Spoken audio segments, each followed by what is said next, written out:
Fala aí galera, eu sou o T e sinta o poder em suas mãos. E muito bem meus amigos, hoje eu quero poder começar uma sériezinha de vídeos que eu vou estar falando sobre Power Level, tá? Que é basicamente o nível de poder, obviamente, dentro do Yu-Gi-Oh! O nível de poder das cartas dentro do Yu-Gi-Oh! Isso aqui é um assunto que basicamente anda de mãos dadas, se complementa ou é complementado pelo vídeo que eu fiz aí há uns dias falando sobre o Power Creep, que você pode acompanhar aqui em cima.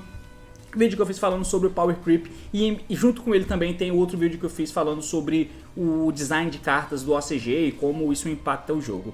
Enfim, eu quero falar aqui sobre o Power Level das cartas, né? A gente tá vivendo no meta atual do Tiara Laments Ishizu, né? O Tier 0 da nossa época, desse momento do nosso metagame, que você pode me ouvir falando também ali em cima. E o fato da gente ter chegado nesse ponto, ele é um conjunto de coisas, né? Eu já fiz um vídeo também, e esse começo eu acho que estou indicando muitos vídeos, mas enfim, eu acho que muitas coisas complementam, como eu tenho que fazer vídeo todos os dias. Obviamente eu não posso falar de todos os assuntos no mesmo vídeo, então os vídeos vão se complementando, obviamente. Fiz um vídeo aqui também que você pode acompanhar aqui em cima, falando sobre o quanto o Tier 0 afasta jogadores do Yu-Gi-Oh! Né, no geral, afasta a comunidade do jogo, não especificamente esse Tier 0, mas qualquer Tier 0 que exista no jogo. E lá eu citei alguns fatores, como por exemplo, o fato de que o Tier 0, ele afasta os jogadores, porque por mais que a mirrormatch seja boa, tem vários fatores que fazem com que os jogadores sejam afastados.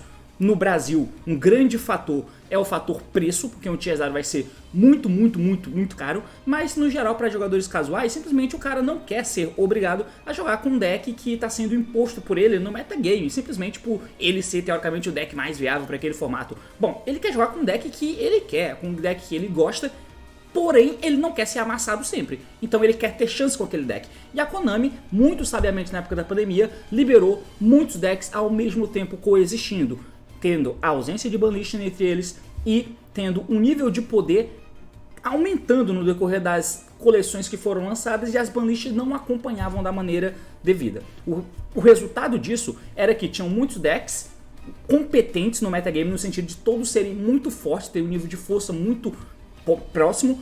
Isso significa o quê? Que meio que esses decks conseguem ganhar jogos, sim, mesmo dos decks Tier 1, contanto que eles comecem. E aí eles conseguem fazer coisas extremamente opressivas e opressoras, tendo diferenciações de consistência, resiliência entre um deck e outro, fazendo com que ele seja melhor ou pior dentro do metagame. Isso faz com que os jogadores mais casuais consigam, tenham um leque maior de decks para escolher e mesmo assim consigam ganhar, mesmo os decks que estão no Tier 1. Para o competitivo isso é ruim, mas para o jogador casual isso é bom. E isso é ruim, na verdade, a longo prazo, como eu fiz no meu vídeo falando sobre o Power Creep. Que no final das contas, a Konami sempre, tendo essa mercadologia em vista e essa dinâmica em vista, sempre vai precisar criar algo mais forte que o anterior, e algo mais forte do que o anterior, e assim por diante. E eventualmente estoura a bolha, estoura o balão que está sendo enchido há tanto tempo. Estourou agora com o Tier 0, por exemplo. Então a gente vai tentar acompanhar algo que é muito mais complexo que só dizer que o Tier 0 é ruim, oh meu Deus, chegamos no nível, num ápice de alguma coisa. Isso aí é simplesmente resultado de coisas que vem acontecendo no decorrer dos anos. E eu vou tentar dividir em partes para a gente poder entender um pouco da evolução desse Power Level no geral, certo? Então, depois dessa longa introdução, o assunto de hoje é esse, meus amigos, partiu, então vamos lá. Antes de você prosseguir de fato com o vídeo, te dar um recadinho muito rápido e falar dos nossos amigos e parceiros da TC Network, para você poder comprar suas cartinhas aí dentro da Liga Yu-Gi-Oh! Tem a loja da TC Network, que você pode comprar suas cartas ganhando Lost Art de brinde para compra acima de R$150, tendo as coleções atuais disponíveis para você comprar, né? Então já tem disponível a Mega Team, temos disponível o Darkwing Blast, tem o Study Deck do Crystal Beast. Quando chegar Mama estiver disponível no território brasileiro, vai estar disponível para você poder comprar, assim como a coleção de Battle of Legends, enfim, tudo disponível para você comprar e com plus de ganhar o desconto usando o meu cupom, esse cupomzinho aqui, TS005, para ganhar 5% de desconto dentro do site nas suas compras, independente de quantas vezes você vai lá, independente de quantas vezes você use. Você vai ganhar o desconto usando o meu cupom TS05, certo? Então acesse o site da TC Network, compre suas cartas, monte seu deck e lembre-se lembre-se que a diversão nos conecta. Agora a gente vai de fato para o assunto do vídeo e let's fucking go. Muito bem, meus amigos, então o primeiro tópico no qual eu quero falar aqui é sobre engine. Sobre a engine, no caso, né? E também, deixa eu até ver o título de novo para ver o que foi que eu coloquei aqui. Engine Starters, exatamente. Então, sobre a Engine Starter, o que a gente tem para falar sobre isso? Eu vou tentar abordar aqui a época mais contemporânea do Yu-Gi-Oh, tá? Então vamos colocar aí do Dragon Ruler pra cá, tá? Então vamos pegar mais ou menos aí do Dragon Ruler pra cá. Por que é importante falar isso? Bom, no formato do Dragon Ruler, tem um podcast inteiro falando sobre ele com o Paulo aqui em cima que você pode acompanhar. Tem um formato antes dele, né? E esse formato antes dele era formado pelos decks de Inzektor, Wind-Ups, Chaos Ruler, Dino Rabbit. Mais ou menos esses decks que aconteciam aí, né? Todos esses decks tinham características diferentes na jogabilidade, mas no geral era a característica da época do jogo, né? Você ia fazer uma preparação de setup para que você conseguisse explodir a tua jogada, né? Então, meio que o jogo não acontecia no T0. Tinha ainda a parada de você ir primeiro e comprar a sexta carta mesmo assim, só que você não fazia uma jogada. O que o teu deck fazia no geral, o teu deck tem capacidade de fazer algo. Você não fazia aquele algo que o teu deck tinha capacidade no T0. Então você tinha que segurar a partida para que você conseguisse juntar as cartas e fazer aquela parada, né? O que você ia tentar fazer era jogadas de vantagem no começo para você conseguir fazer alguma coisa. Então, se você tá jogando lá com o teu wind-up, você pode fazer, tipo, sei lá, invoca um bichinho e invoca um Rabbit, Rabbit se bane e pega alguém. Se você não tiver mais Extender, se tiver o Factory, você vai invocar o Rabbit, Factory, Rabbit Bunny, pega um bicho, enfim, algo nesse sentido, sabe? Porque o bicho volta depois. Então, e para outros decks, obviamente, pro Inzektor você vai ter lá o Setpad, que invoca Ladybug, dá efeito e pega uma carta para a volta. Então, tem todas essas nuances aí, tranquilo? O Dragon Ruler, ele quebra um pouco e coloca um pouco a gente na época moderna, porque eu vou até colocar ele aqui na tela, né, para não ficar falando simplesmente com coisas aqui. O Dragon Ruler, ele quebra um pouco essa dinâmica, porque ele era um deck claramente mais forte que os outros, e por isso que ele foi tier 0 também nessa época, e ele era mais rápido também, né? O que significa ele ser mais forte nessa época? Basicamente significava que ele tinha... a força dele era maior no sentido de que ele fazia o deck girar mais rápido do que nenhum deck da época fazia. Tinha o Mermeio, que teve as cartas para deixar ele como sendo um deck relevante, mas o Dragon Ruler era tão bom que deixou o Mermeio ruim. E ele girava tão mais rápido que era melhor usar o Dragon Ruler, porque você tinha mais chance de ganhar o jogo, né? Porém, se você para pra olhar os Dragon Ruler, ele tinha a estrutura de que você usava os 12 Dragon Ruler, você usava Dragon Ravine, você usava as espadinhas para poder comprar e você usava defesas, né? Basicamente, o jogo... E usava os dragões pequenos também, obviamente, para fazer os simples, né? Então o jogo consistia em você colocar bichos grandes no campo e ter as cores dos dragões de follow-up, né? Então a ideia era que você conseguisse fazer um Perfect Circle ali, né? Fazer as suas jogadas queimando todas as cores com efeitos. Essas cores iam fazer volume de monstro no campo e iam ter follow-up com os dragões no cemitério para darem efeitos depois no outro turno que voltasse para você, né? Basicamente era isso, e a Birromet tinha a dinâmica de que você tinha que fazer o cara usar menos cores que você. Você tinha que queimar as cores dele mais rápido, né? Por isso que o Ravine era uma carta tão importante, porque te ajudava a ver mais cores. Só que aí você para pra ver o que o Dragon Ruler fazia, né? No final, não, mentira, eu não tô nesse tópico ainda. Mas enfim, pro Dragon Ruler jogar, do Blaster não fazia nada, do Redox não fazia nada, do Tempest não fazia nada, do Tidal não fazia nada, o Ravine sozinho não fazia nada. Você precisava de uma combinação de cartas, né, para poder chegar em uma paradinha. Eu vou pegar como exemplo aqui para vocês verem, né? Eu vou trocar a minha tela. E nessa tela eu vou mostrar essa telinha aqui do canal do Lithium. Para quem me acompanha, provavelmente você deve acompanhar o canal do Lithium aí, né? Até porque sempre que tem suportes novos ele posta por aqui.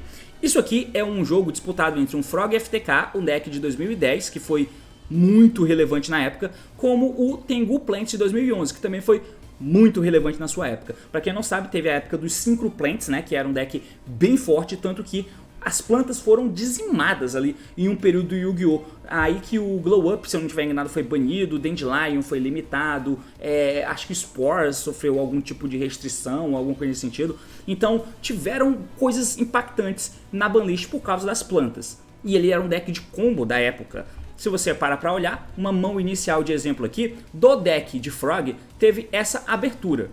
Ele setou um bicho. o Frog FTK tinha o conceito da FTK invocando todos os sapos do deck, né? Enfim.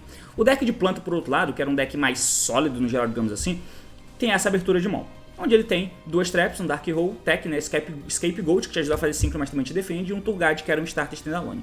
Então, como você pode ver, essa era a abertura de mão dele. Como eu citei no exemplo do Insecto, antes dele, continuava sendo assim, obviamente, você tinha que preparar o teu setup. As jogadas não vinham na hora. Por mais que o deck tivesse a capacidade de explodir, a jogada não vinha assim no teu zero. E por que isso acontecia? Bom, basicamente isso acontecia porque você precisava de uma quantidade de cartas para jogar. Exatamente, precisava de uma quantidade de cartas para jogar, para você poder construir a tua jogada.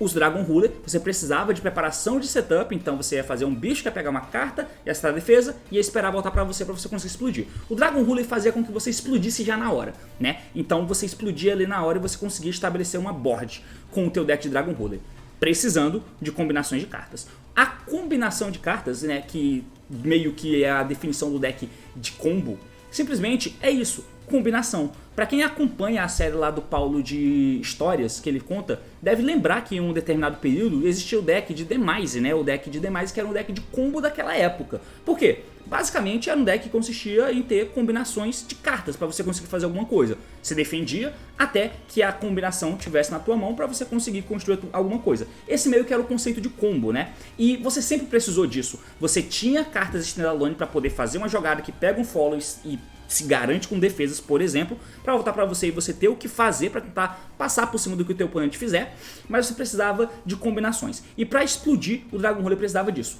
combinações. Então você tinha que ter conjunto de dragões, conjunto de dragão com Ravine, carta comprando, que era a espadinha comprando, trigando dragão e pegando a carta pra mão pra ser descarte, enfim. Você precisava de uma combinação pra fazer a jogada acontecer. Eu vou sair um pouco do Dragon Ruler porque ele tomou a banish de reboot, teve aquele meta de 2014 onde tinha alguns decks mais fracos, digamos assim, porque o Dragon Ruler foi um pico no Tier 0, teve a banish de reboot, o Dragon Link enfraqueceu, o Merbeio enfraqueceu, outras cartas e decks em volta enfraqueceram, e naquela época de Nacional do Brasil de 2014 foi um pouco nebuloso, onde você teve decks como Arpia, Bujin, Hat, Mermeio capado, Dragon Ruler capado, Dark World, mano, qualquer porra. Muito deck diferente era meta naquela época, mas foi quando o nível diminuiu. Mas o power level estava sendo trabalhado. Porque aí chegou um exclusivo TCG fudido, que era o Burn Abyss. O BA, eu acho que ele é uma grande parada aqui, um grande big deal, porque ele começou a criar alguns padrões. E lembrando, como isso aqui é uma evolução de power level,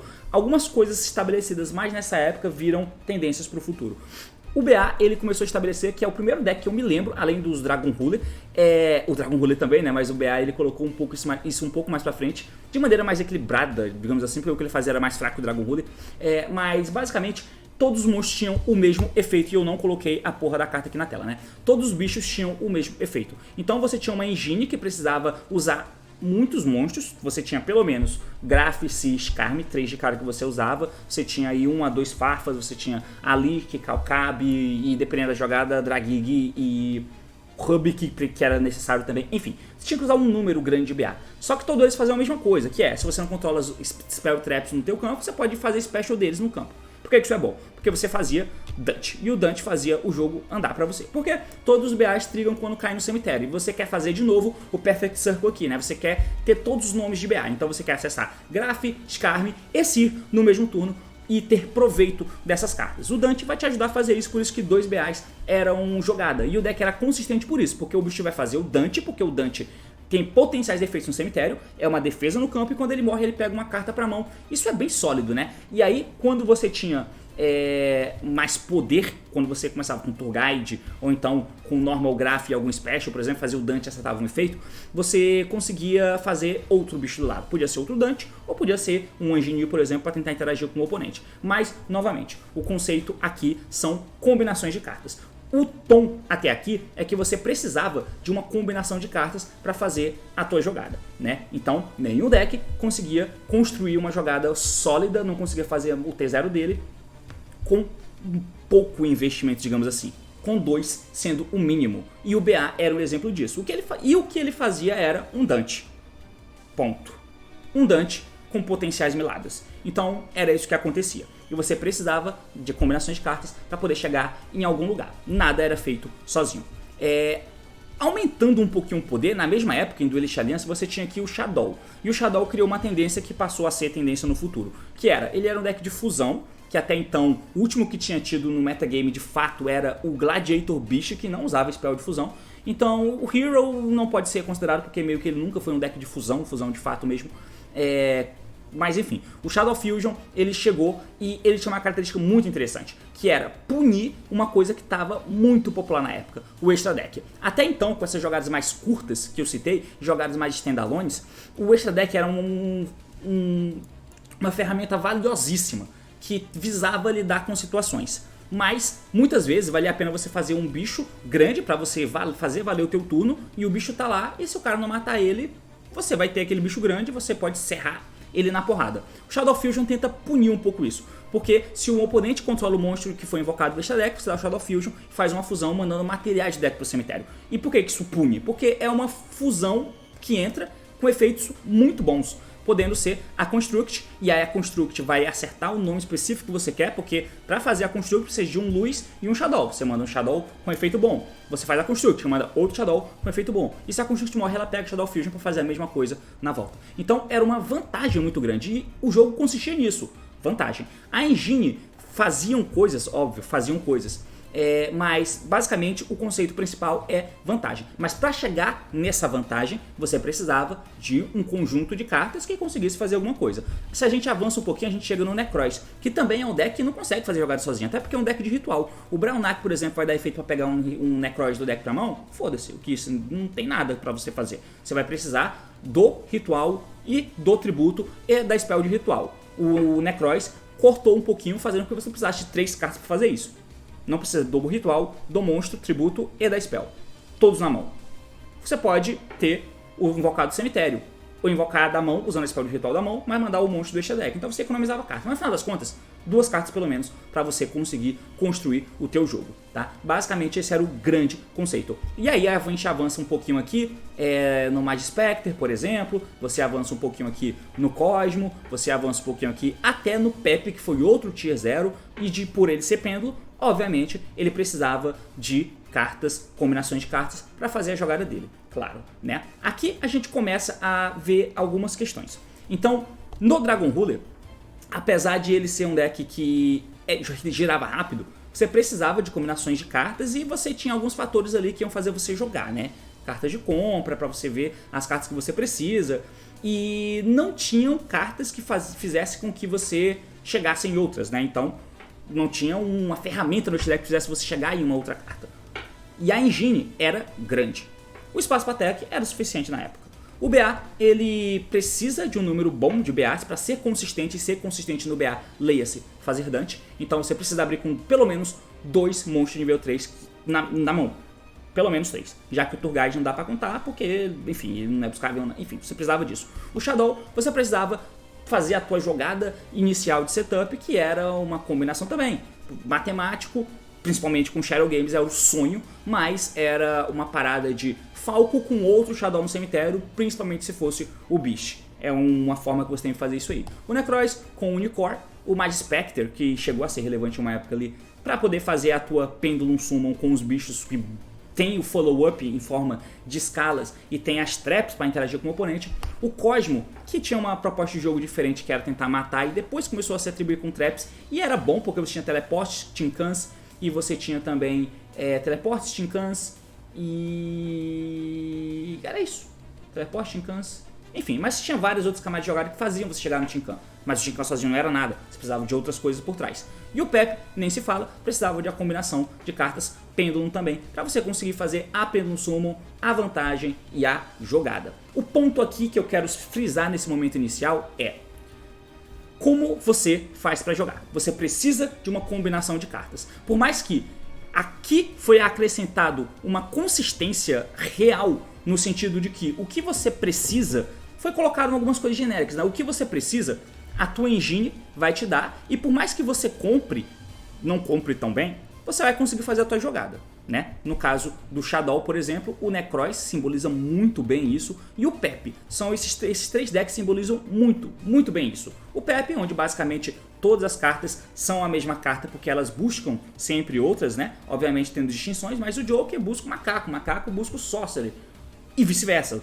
Tudo isso acontece. Então, são alcançáveis. Mas, de novo, você precisa de combinações. É claro que só o que eu falei aqui de Joker pegar macaco, macaco pegar Sorcerer, não é uma jogada. Você precisa ter outra escala e precisa fazer a Pêndulo Summon. Mas, de novo, precisa de combinações. Essa combinação ela era mitigada porque agora os decks apontam mais para eles mesmos. Estão mais alcançáveis, estão mais buscáveis. Coisa que não acontecia na era antiga do Yu-Gi-Oh! Na era moderna, tudo era mais alcançável. Mas, de novo, ainda dependia que você tivesse combinações de cartas na mão para fazer a tua engine jogar, tá? Então eu quis trazer esse ponto porque vai fazer mais sentido lá na frente, quando você tem quebras. Então tudo isso aqui são o início de uma parada que gera quebras lá na frente. É claro que mesmo com esse design apenas, o Pepe foi um tier 0 da época. O motivo é uma outra evolução, que é como você interage com o oponente e o quão valioso o teu turno 0 é.